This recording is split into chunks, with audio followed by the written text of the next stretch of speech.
Alors, bonsoir à tous. Je me présente, c'est Dr Zaznoul Houda, résidente en première année psychiatrie. Premièrement, je vais m'excuser pour ma voix. Je suis un peu malade avec une rhinopharyngite, donc voilà. Deuxième chose, je tiens à remercier l'équipe de Teliap pour l'initiative Fadia ou Inch'Allah تكون compte. Et on commence la présentation.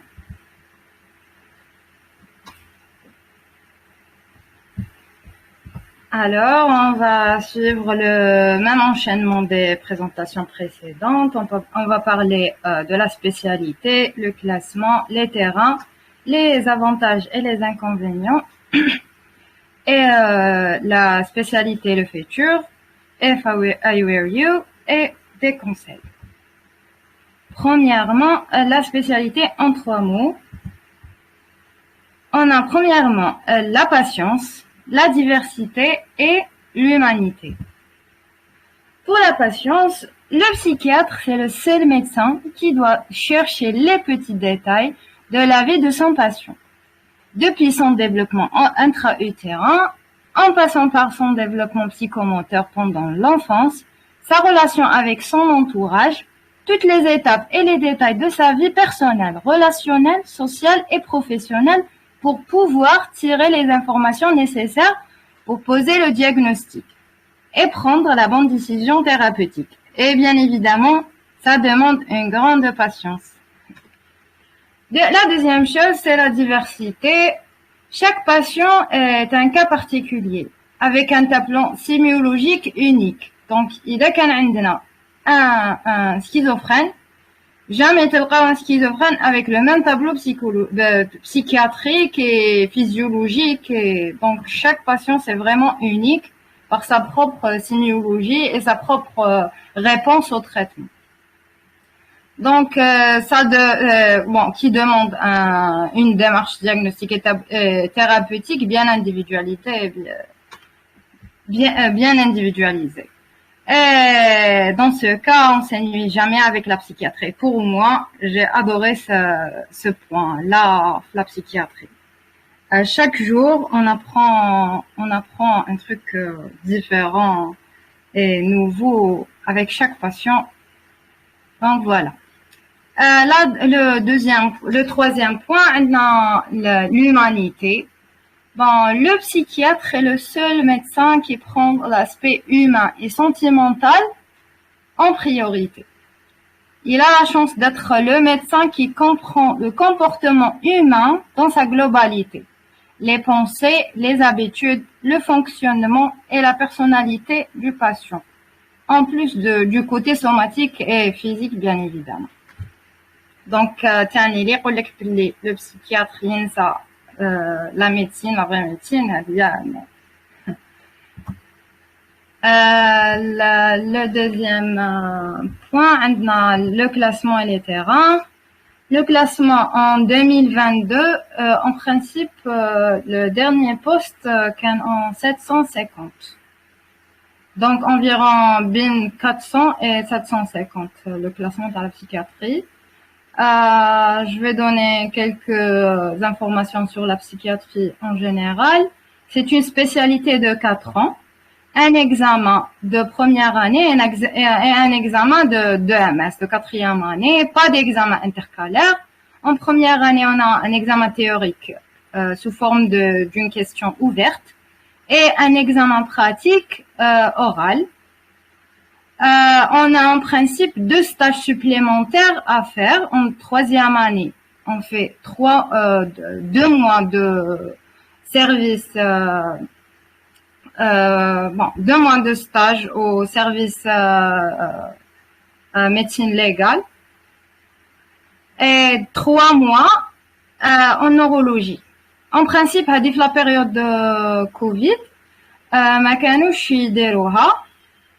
Mais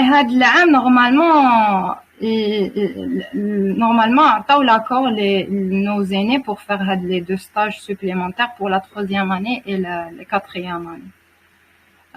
Et ça dépend des chefs de service. تاني كي يكون un manque d'effectifs en général ما يمدوش l'accord تاع هاد les stages. Donc ça reste ça dépend des terrains de stage. Pour Mustapha, normalement, عطاتنا chef de service عطاتلهم l'accord pour faire les 2 stages. Et à la fin, on a un service civil après les 4 ans. Pour les terrains, pour la psychiatrie adulte, je vais donner des détails pour mon service et les autres n'attendent quelques informations parce que j'ai pas assez d'informations liées. Là, je fais ma spécialité à Mustapha. C'est un service d'urgence. On travaille chaque jour de 9h à 14h au service. Et on a des gardes effectives dépendantes. Pour l'année, on fait garde chaque 6 jours. Bon, le travail quotidien au service, on fait des entretiens quotidiens avec le malade hospitalisé en présence des assistants. Et on fait la psychiatrie de la liaison à la demande des autres services. C'est un avantage de faire la spécialité les CHU. Et bien sûr, on voit les urgences pendant les gardes. Les urgences,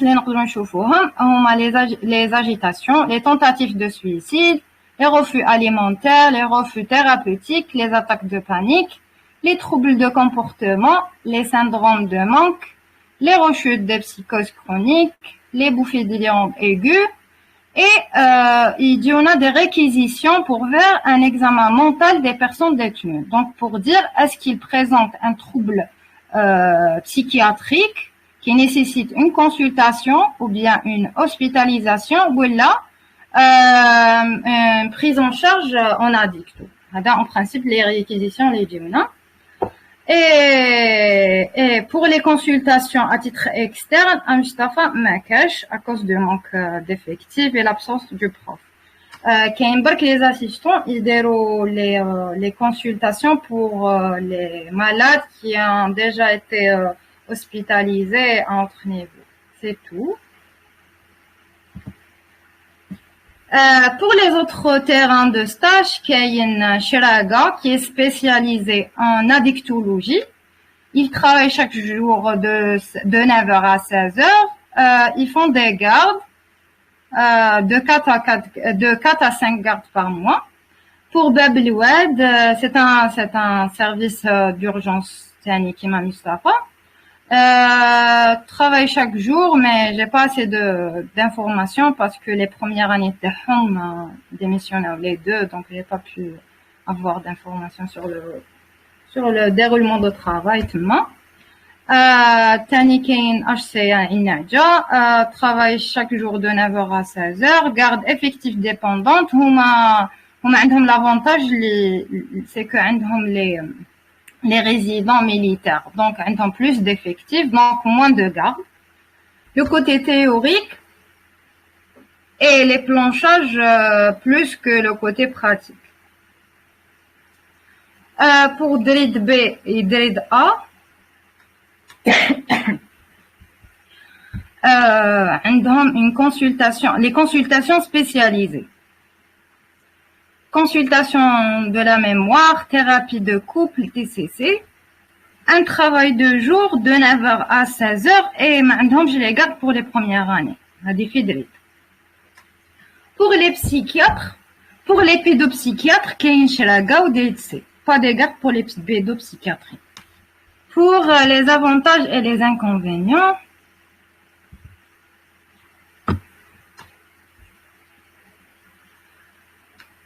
on va commencer par les avantages. Alors, pour les avantages, pas de pronostic vital.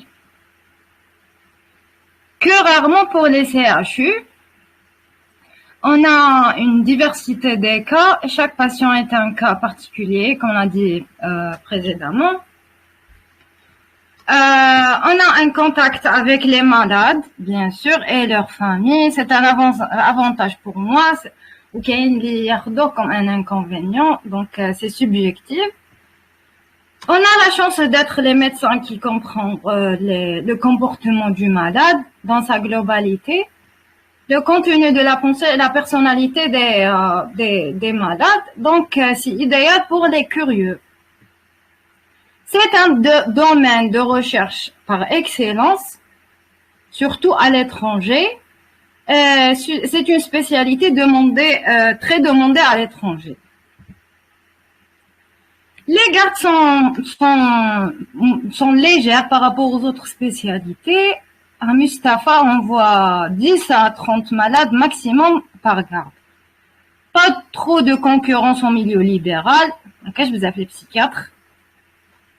Et la facilité de l'auto-formation. Vous pouvez développer votre propre méthode d'interaction avec les malades. Nous avons les inconvénients. Les inconvénients, on a la stigmatisation de la spécialité et des malades. Surtout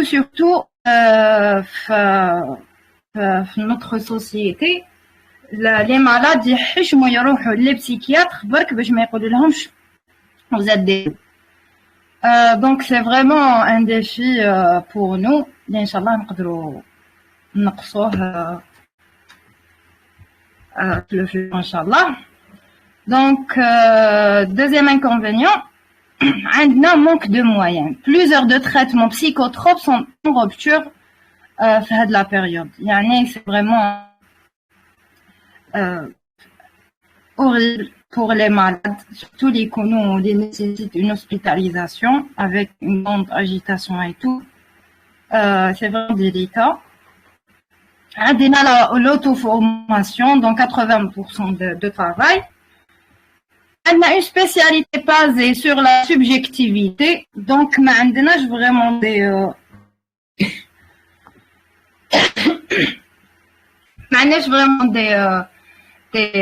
examens paracliniques objectifs qui nous orientent vers le bon diagnostic. Le diagnostic terrain, c'est basé sur les paroles du patient et son âge. Normalement, voilà. Le manque d'effectifs. Manque d'effectifs, surtout fait Mustapha, les CHU. Mais je vous avez les postes. Donc, on a plus de gardes et trop de malades ont besoin qu'on ne peut pas aider malheureusement, vu que ma cache les consultations et tout. Et le dernier point, pour la personnalité du médecin, il y a la psychiatrie. Donc, si la personnalité est sensible, ça peut influencer votre santé mentale, donc il faut bien réfléchir sur ce point. Normalement, c'est tout. La spécialité et le futur. Alors, c'est une nouvelle spécialité en constante évolution avec changement de la façon dont sont abordées les pathologies, notamment les psychoses et les maladies neurodégénératives. C'est la physiopathologie et l'éthiopathologie encore complètement, elle est non encore complètement élucidée. Donc, c'est un domaine de recherche par excellence, surtout l'étranger. Il y a plusieurs spécialités. On a la psychiatrie de liaison au milieu hospitalier, qui est prendre en charge les troubles psychiatriques secondaires à des troubles somatiques. C'est l'avantage de faire la spécialité dans un CHU. Donc, on voit les dépressions post-partum. On a les dépressions, t'as les cancéreux, t'as les maladies invalidantes en cardiologie et en endocrino. Donc, il y a un lien étroit avec la psychiatrie et le côté somatique ici. On a la sexologie et la thérapie des couples. On a aussi l'addictologie qui est une branche très importante et nécessaire dans notre pays, vu l'extension et l'augmentation de la prévalence des troubles addictifs, qui sont devenus un problème de santé publique.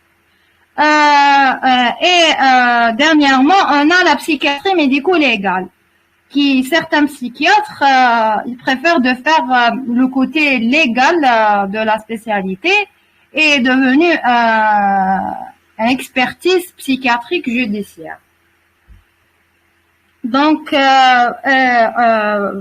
en plus, on a la possibilité de faire plusieurs formations dans le cadre de la psychothérapie, notamment les thérapies cognitivo-comportementales, la TCC, l'hypnose, la thérapie analytique, l'art-thérapie, la thérapie interpersonnelle et l'EMDR, c'est-à-dire elle est utilisée dans la prise en charge des troubles post-traumatiques. Donc, cinquième point, if I were you. Alors, si tu aimes écouter les gens et découvrir les détails de leur vie, tu as un esprit analytique et critique, tu es curieux pour découvrir la personnalité des gens et analyser leur comportement, si tu aimes donner des conseils aux gens, tu sais comment gérer tes émotions, donc n'hésitez pas à choisir la psychiatrie. Les conseils que je donne, il faut toujours choisir une spécialité avec lesquelles nous avons des affinités, mais surtout, il faut toujours choisir une spécialité avec lesquelles nous avons une affinité, mais surtout où l'on peut se projeter dans le futur. Donc, les 4 ans Hadouma, Machi, on a la spécialité. Il faut bien réfléchir, c'est est-ce que on peut نشوفوا روحنا après هاد les 4 ans est-ce que نقدروا نكونوا toujours à disponibilité des gens ou toujours نقعدوا في هذاك le circuit les toujours اللي يجيو الناس يحكيو لنا les problèmes ديالهم et c'est à nous de trouver une solution à leurs problèmes social, même social ou la psychique ou la psychologique et tout. Donc il faut bien réfléchir. Il faut choisir une spécialité qu'on fera par passion, que ce soit pour les malades ou bien pour le côté scientifique qu'elle offre. Donc كاين بزاف les psychiatres اللي ما داروش la psychiatrie pour le côté médical, mais plutôt pour le côté scientifique et le domaine de recherche, surtout à l'étranger. كاين بزاف des résidents خيروا يروحوا l'étranger ماشي pour pratiquer la psychiatrie en elle-même, mais plutôt pour faire les recherches surtout le domaine thérapeutique, les antidépresseurs, les antipsychotiques et tout. Ou كاين بزاف les ils ont réussi à faire ça. Donc voilà. Il faut collecter le maximum des informations sur la psychiatrie, peser le contre et le pour prendre la décision. Et la dernière chose, c'est si vous n'êtes pas intéressé par la psychiatrie, ne la choisissez pas. Par défaut, surtout, parce que il y a un manque horrible d'effectifs et la seule victime de votre démission ou votre manque d'intérêt sera le pauvre malade. Parce que non seulement déjà avec le malade, la décision, il y aura le psychiatre, malgré les soucis, malgré les paroles de la société, il y aura un psychiatre qui il n'est pas déjà intéressé par la psychiatrie, ou il y aura les bachizid l'hem dialogue, donc il faut bien réfléchir sur ça. Donc voilà, c'est tout. Alors, دكتورة فاطمة بالنسبة للمرأة يعني دائما تكون تخوفات العنف. Alors, pour parler les services, les feront les urgences. C'est vrai, nous chauffons des agitations, des syndromes de manque, nous chauffons les addicts et tout. Mais il faut savoir qu'il y a un contact direct avec les malades. Par exemple, il y a le PU, le box des urgences psychiatriques, il y a toujours un infirmier et un agent, voire 2 agents, qui sont dans le box où l'infirmier box ou ils sont en contact direct avec le malade. Donc, je trouve pas que c'est difficile pour la femme. Pour moi, c'est gérable. En plus, pour l'instant, jamais qu'il y ait un souci par rapport aux examens des patients, même détenus, même les qu'on agite Même les agités, je regarde un patient agité, je un traitement calme ou la sédatif, et puis c'est bon. Il est stable, je dirais même l'entretien. Même les conos hospitalisés, toujours, on donne un traitement sédatif à forte dose. Il est stable, je ندخلوا معاه باش نديروا معاه les entretiens. Donc voilà, je trouve que c'est normal pour une femme. Au contraire, c'est vraiment intéressant pour une femme. Donc voilà. Bon, pour les gardes, قلت لك في les CHU مصطفى باب الواد وثاني في شراقة يديروا les gardes. عندنا في شراقة برك عندهم astreinte يشوفوا les urgences puis يديروا garde service هكا. Pour les CHU اللي فيهم les urgences psychiatriques كيما باب الواد ومصطفى يديروا des gardes de 24 heures. Donc je trouve que les gardes sont un moyen de formation parce que شفت لي bon كيما دريد حسين A et B ما يديروش les gardes mais pour moi c'est subjectif تتعلموا كتر pendant les gardes parce que تكونوا face à un malade face aux vraies urgences ou face à les vrais malades اللي تقدروا تشوفوهم نشوفوا بزاف les troubles anxieux les TOC les attaques de panique. Donc هادوما ماشي تقدروا تشوفوهم في les consultations générales وماشي تقدروا تشوفوهم كي ما يكونش عندكم les gardes. Donc pour moi les gardes صح يعيوا et tout بصح فيهم un avantage. Bon, pour le domaine des recherches, كاين le côté thérapeutique surtout. هو اللي راهم يروحوا ليه بزاف. Donc voilà. Et ou le côté physiopathologie des manifestations psychiatriques, oui. Parce que la plupart des maladies psychiatriques, la physiopathologie terme, l'éthiopathologie terme est basée sur des hypothèses non encore confirmées ou non encore élucidées. Donc, il y a vraiment le domaine de recherche est très intéressant, donc voilà. Voilà, si vous avez des questions en plus, l'Instagram, vous pouvez me poser les questions sur mon compte Instagram. Donc voilà, c'est tout. Et merci pour votre écoute. Et bon courage.